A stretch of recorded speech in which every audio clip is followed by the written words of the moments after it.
8:33 de la mañana de este martes 24 de diciembre, muchos esperando, organizándose para Navidad, para esta noche de Navidad y qué va a comer, cómo se va a organizar. Así que bueno, todos muy atentos con eso. ¿Cómo ya estás listo, preparado? Cristian Valdivieso, director de Criteria, ya está con nosotros. Cristian Valdivieso. Bien, todo bien. ¿Y ustedes? Bien, bien. ¿Te gusta la Navidad? Sí, me gusta la Navidad, me gusta más cuando tenía niños más pequeños porque era más entretenido y ahí uno se podía disfrazar de viejo pascuero y decir otras cosas. Ahora ya se vuelve todo un poco más transaccional al final con los niños más grandes. A mí no me gusta tanto. Pero es un momento de encuentro y de juntarse con la familia. Eso sí.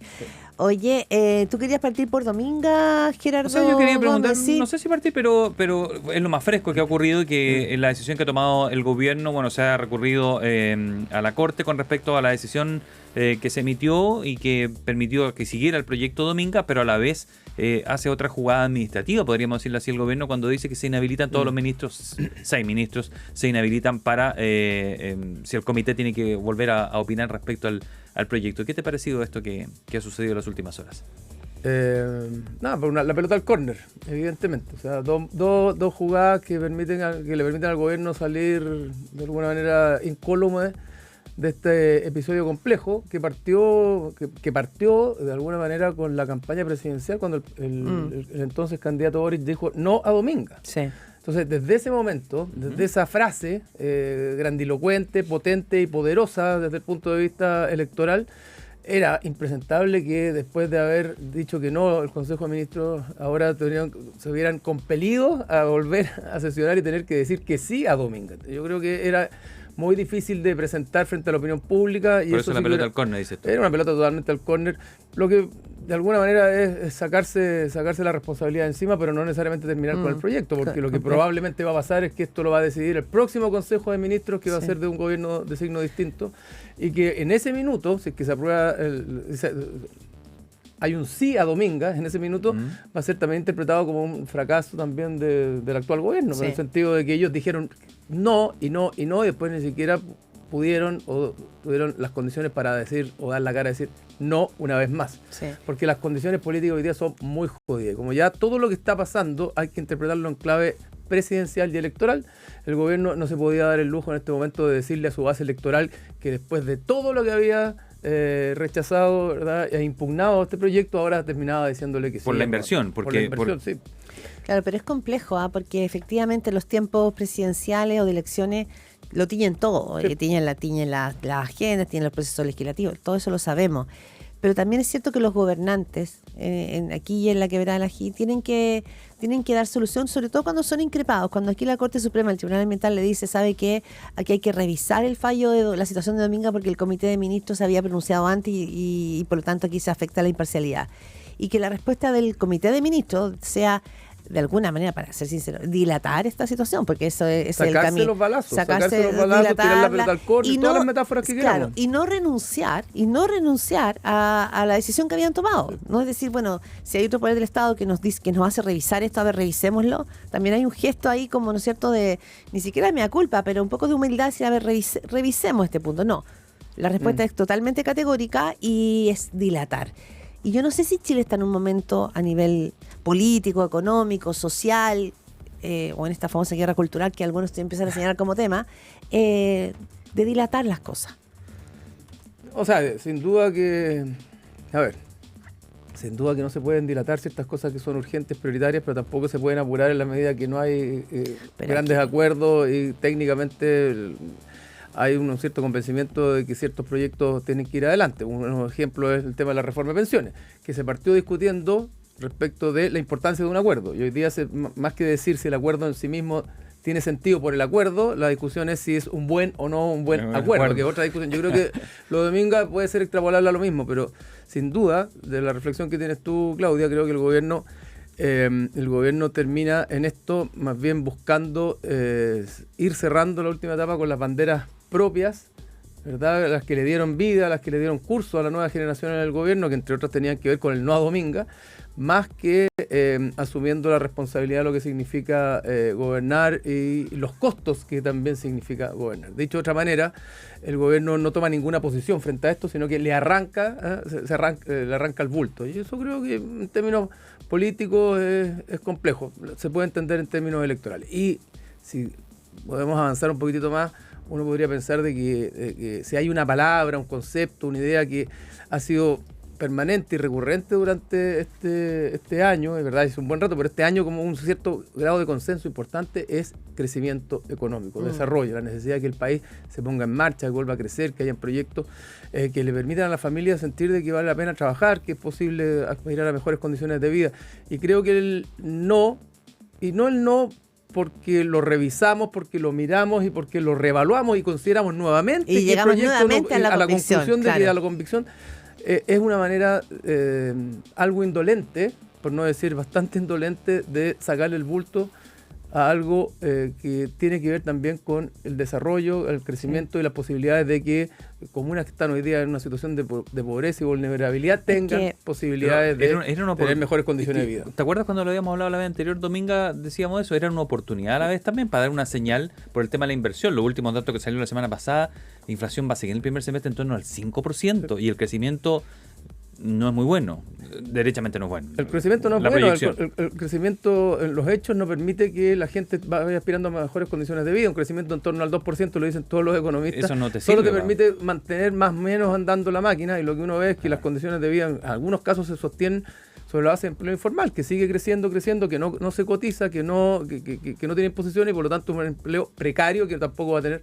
pensiones. Dicho eso, Dominga finalmente lo que hace es no poner una posición incómoda al presidente de la República, porque el presidente de la República dijo no a Dominga y por lo tanto sus ministros no tendrían cómo decirle que sí esta vez, y también sacar de una posición incómoda a la ministra de Medio Ambiente y al ministro de Economía, que los habían inhabilitado, y por lo tanto al inhabilitarse todos no quedan ellos como de alguna manera los principales responsables o los apuntados con el dedo por haber tenido conflicto de interés cuando votaron. Sí, o sea, creo que uno podrá decir, bueno, es una jugada compleja cuando eres gobierno y te tienes que pronunciar, sobre todo cuando eres un gobierno que llegó marcando pauta en ese tema. Pero también es cierto que es bien habilosa la decisión que el estratega que lo hizo funciona, en el sentido se tira la pelota como decirte, al córner y deja que esto quede para el próximo gobierno. Ahora, dos preguntas. Sí, puede ser habilosa, estratégica, pero la pregunta es, cuando se habla mucho pensando en ello, no digo que sea buena, digo simplemente el que la pidió, porque yo dije, ¿cómo van a salir de esto? Claro, es una estrategia pilla, por decirlo de alguna manera. Pero independientemente de eso, el día de mañana, cuando hoy día se conversa que el presidente Boric puede volver a ser gobernante, que el presidente Boric le queda cuerda para rato porque es un presidente joven y que probablemente va a volver a apostar por la moneda. La pregunta es, en 5 años más, en 10 años más, ¿qué se va a recordar de este gobierno? Que el presidente en algún minuto tomó decisiones difíciles y, por ejemplo, empujó Dominga porque se convenció de que finalmente era un proyecto importante de desarrollo y que más allá de las condiciones ambientales se habían tomado las providencias del caso, los cuidados, y que esto había sido aprobado por el Comité de Resoluciones Ambientales, y que por último finalmente tomaba una decisión reevaluando los hechos y en consideración del nuevo contexto de seguridad, o que el presidente renunció a la posibilidad de gobernar y terminó diciéndole, mire, ¿sabe qué? Inhabilítense, presentemos un recurso de casación y hagamos los lesos para que pasen otros. ¿Qué se va a pensar? ¿Cómo se va a juzgar? ¿En razón de qué va a volver la gente a creer en el presidente Boric para poder darle un segundo mandato, más allá de que es un presidente que ha sido cercano, que ha sido, digamos, simpático, ha tenido una buena relación con las personas, y que algunos dicen que ha tranquilizado al país, lo ha normalizado, y eso puede ser. Pero en términos de legado real, de legado concreto, ¿cuál es la acción de autoridad, de empoderamiento y de marcar un antes y un después que ha tenido el presidente de la República con un legado que sea una señal potente en términos políticos? Yo entiendo ese argumento, pero estoy pensando también en otro argumento que quizás, y te lo planteo, pregunta, ¿y qué pasa si esta es la convicción del presidente y por lo tanto su legado es mantener firme esa convicción? La convicción de que esa zona, de que Dominga es una zona que está amenazada, y que entonces no es que sea valentía o cobardía, no es que a lo mejor sea solo hablarle a su base, que seguramente también, No es que solo sea, sino que él dice, ¿sabes qué? Mi convicción es que no a Dominga y por lo tanto busquemos la manera y la estrategia porque bueno, pero es que puede ser una convicción eso también. De alguna manera, sí, absolutamente. Y considerar que el crecimiento no es a cualquier costo. Estoy planteando, digamos, esa duda. No, totalmente. Yo ¿ya? comparto con eso que es absolutamente una convicción y es legítimo. Pero de alguna manera eso se contrapone con la estrategia de la pillería o de la estrategia habilosa que definiste tú, Claudia. Porque lo que uno podría esperar frente a esto es, hay un acto de empoderamiento donde el gobierno, mantenemos nuestra convicción de que no de la República como líder de su coalición y de su gobierno dice, nosotros no vamos a aprobar este proyecto y vamos por lo tanto a presentar un recurso para impugnar una decisión que no nos parece adecuada. Totalmente. ¿Te fijas? Entonces, es manera. La lógica de decir, yo estoy gobernando, yo estoy empoderado, yo estoy al mando del país, yo estoy tomando decisiones, a sacar la pelota al córner para hacerlo en corto, para decirlo en corto. Bueno, el tema previsional, ¿en qué dimensión lo vamos a leer? En la dimensión, yo de verdad lo estaba mirando bastante positivo hace unas semanas, el referente a que lo que más habíamos criticado hasta aquí era que no teníamos la capacidad de llegar a ningún acuerdo, dialogar nada, y apareció esto que parece que sí, que hay un grupo dispuesto a derribar ciertas banderas, a darle para adelante y a incinerar un poco capital político también, porque te van a criticar si es que llegas a acuerdo, te van a incinerar los republicanos o te va a criticar el Partido Comunista si estás desde el otro lado o parte del Frente Amplio. ¿De qué manera deberíamos leer, crees tú, el diálogo previsional que se está teniendo hasta aquí? A ver, yo tengo la impresión, Gerardo, que desde un tiempo a esta parte y ahora más aún, la discusión previsional tiene un tinte presidencial demasiado grande y eso dificulta la posibilidad de llegar a un acuerdo legítimo y genuino donde las partes involucradas estén pensando en el futuro previsional del país y de las personas más que en la posición en la que van a quedar de acuerdo a la próxima carrera presidencial. Uno puede decir, mira, puede tener una crítica al gobierno y decir, mira, los proyectos de ley de las reformas con proyectos de ley de esta envergadura tienen que ser presentados los primeros 6 meses, cuando el gobierno tiene fuerza, cuando la elección está recién producida y por lo tanto no hay un juego, ¿verdad?, de tomar posiciones respecto del próximo periodo presidencial. Mucho discolaje. Pero también puede decir, alguien desde el gobierno puede decir, bueno, pero este proyecto fue presentado hace 2 años o 2 años y medio y por lo tanto se ha ido dilatando y por lo tanto no es que se haya presentado ahora a un año de la elección. Entonces, desde esa perspectiva, el hecho es que estamos discutiendo en este momento el proyecto y tengo la impresión de que está demasiado presidencializado y todo lo que los actores políticos hoy día están definiendo, las posiciones que están tomando, los juicios que están teniendo, uno los puede leer muy en clave presidencial. Y la cantidad de actores que están dando vuelta acá con intereses que a veces son contradictorios es muy grande y por lo tanto se ve difícil que se llegue a una suerte de consenso importante. Tenemos al Frente Amplio, tenemos al Partido Comunista, tenemos al Socialismo Democrático, tenemos a Chile Vamos, dentro de Chile Vamos hay ciertas tensiones, tenemos a republicanos, tenemos a los socialcristianos, tenemos a 4 derechas al menos que están impugnando, tenemos a los no más AFP. Ustedes saben que el movimiento no más AFP ahora le pidió al presidente que retirara el proyecto de ley que presentó porque esto es un mal proyecto. Entonces uno se pregunta, ¿dónde se puede producir el consenso hoy día? Y no se ve fácil. Y no se ve fácil porque además lo que se impuso rápidamente después de las elecciones municipales y gobernadores, que fue la lógica de que el país está buscando acuerdos y que la gente quiere los acuerdos, de alguna manera, por el escenario presidencial, ha devenido una discusión que ya no tiene que ver solo con la bondad en sí misma de los acuerdos, sino más bien con que los acuerdos tienen que ser buenos acuerdos. Y ahí viene una discusión porque está en entredicho cuán técnicamente viable es esta reforma de pensiones desde distintos puntos de vista. Claro, pero los buenos acuerdos, ¿quién los evalúa? Porque para para el Frente Amplio es un mal acuerdo porque no se divide la industria. Para un sector de la derecha es un mal acuerdo porque igual tiene un porcentaje, aunque sea ínfimo, de reparto y entonces eso abrir la ventana a futuro. Finalmente también acá hay una batalla ideológica muy fuerte que está en torno a la reforma previsional, no lo vemos. Y por lo tanto, ¿qué es un buen acuerdo, un mal acuerdo? Yo creo que va a depender mucho. ¿Esto es solo un debate técnico? también es un debate político. Es un debate político, sin duda. Entonces, y yo creo que un buen acuerdo al final del día es donde todos ganan algo y todos tienden a perder algo. Sí. Ayer Iván Moreira en Tolerancia Cero decía sobre la reforma previsional, el senador que está en la Comisión de Trabajo, entiendo, ¿no? Participando, dice, las AFP no han ayudado nunca en nada. El rol de las AFP es de una indolencia y de una soberbia. Entonces yo creo que también es interesante la crítica que surge, porque no es solo desde la izquierda. El rol de las AFP en esta discusión, no sé si ha sido flexible, dúctil, porosa para entrar a buscar una conversación, sino que más bien está para apretar en que no. Sí. Y eso también es un dato. Es un dato de la causa. Ahora los que tienen que hacer las reformas previsionales es el mundo político, y el que tiene que jugar sus cartas. Sabemos que hay lobby, que hay presiones. Sin duda, pero como en todo. Como en Sí, todo. como en Hablábamos todo. de Dominga, en Por todo hay supuesto. presión, en todo hay intereses cruzados, Todo. en todo hay genuinos intereses en mejorar las pensiones, Sí. Y en todos también hay el natural instinto de cuidar tu propia parcela, y también el natural instinto de mirar esto técnicamente y decir esto es bueno o es malo. Y de alguna manera creo yo que la discusión que se había tornado más bien positiva en torno a ciertos mínimos comunes de acuerdo se ha ido diluyendo en estos días, y entre otras cosas las declaraciones de ayer de Evelyn Matei también le ponen una quitada de piso, ¿verdad? O le ponen un halo de duda respecto del nivel de compromiso y de involucramiento que Chile Vamos estaba teniendo.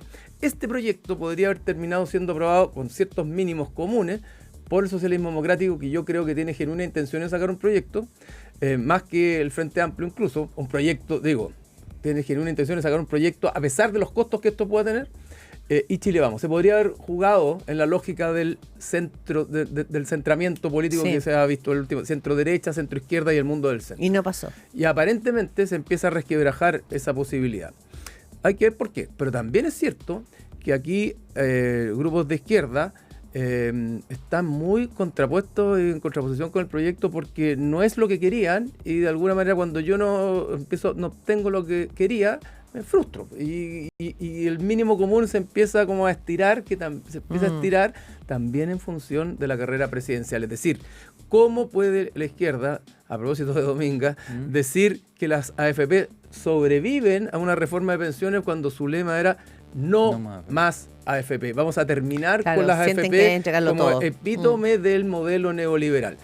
Entonces, bueno, la pregunta es, ¿qué queremos? ¿Mejorar las pensiones o terminar con las AFP? Claro. Bueno, cuando estamos encima de la discusión electoral o política, probablemente hablarle a la base electoral es más importante que mejorar las pensiones. Y eso te puede pasar en la derecha también. Y está pasando. Y está pasando en todos los lugares. Entonces, ahora, qué lástima por la Sí. ciudadanía, ¿no? Porque la ciudadanía está esperando. El tranquilado, el que no recibe, el que está esperando la pensión. ¿Y qué pasa con el gobierno? Lo digo en la postura de...